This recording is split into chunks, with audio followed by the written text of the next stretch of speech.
আচ্ছা দাদা, বৌদি যেন কদিনের জন্য গেছে?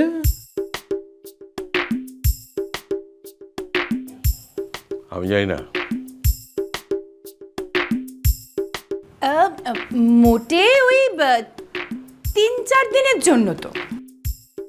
ও বাবা, তোমরা তাহলে পুরো প্ল্যানটা জানো না?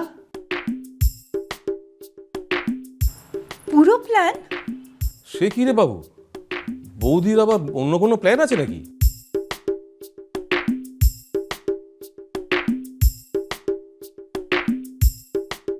না মানে সেটা কোনো কনফার্ম কিছু নয়। বাবু, কি প্ল্যান রে?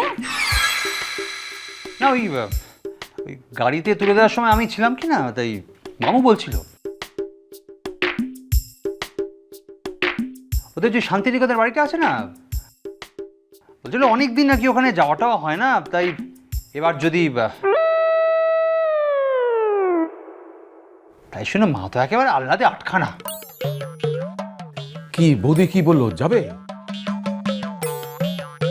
হ্যাঁ, মা তো বলে দিল আমাকে তোমাদের বলতে যে সেরকম হলে আরো কটা দিন থেকে তারপরে আসবে। জাহান্নামে যেতে বলো তোমার মাকে।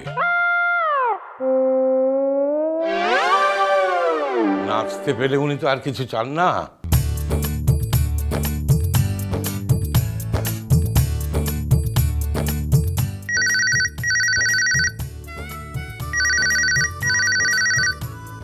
এই তো দিদিভাই ফোন করেছে।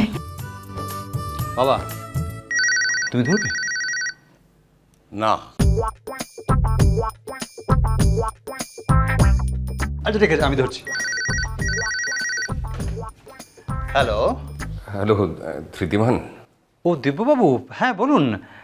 বাহার ঠিক আছে তো? নিশ্চয়ই বাড়ির জন্য মন কেমন করছে, তাই আপনাকে দিয়ে ফোন করাচ্ছে।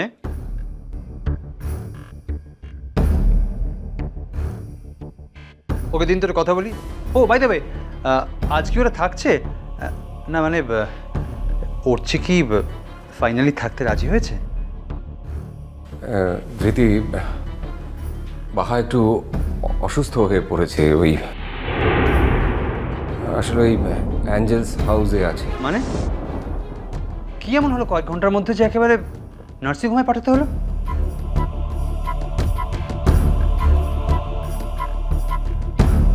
ওরছে কোথায়?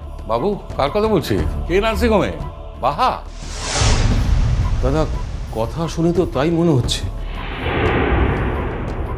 দেখেছো কাণ্ড, দিব্যি ভালো মেয়ে বাড়ি থেকে হাসতে হাসতে গেল, আর এরই মধ্যে। আমি অনেকবার আপত্তি করেছিলাম ওদের যাওয়ার ব্যাপারে। কমলিকা এসে বললে অমনি তোমরা সবাই মিলে গলে গেলে, তাই তো?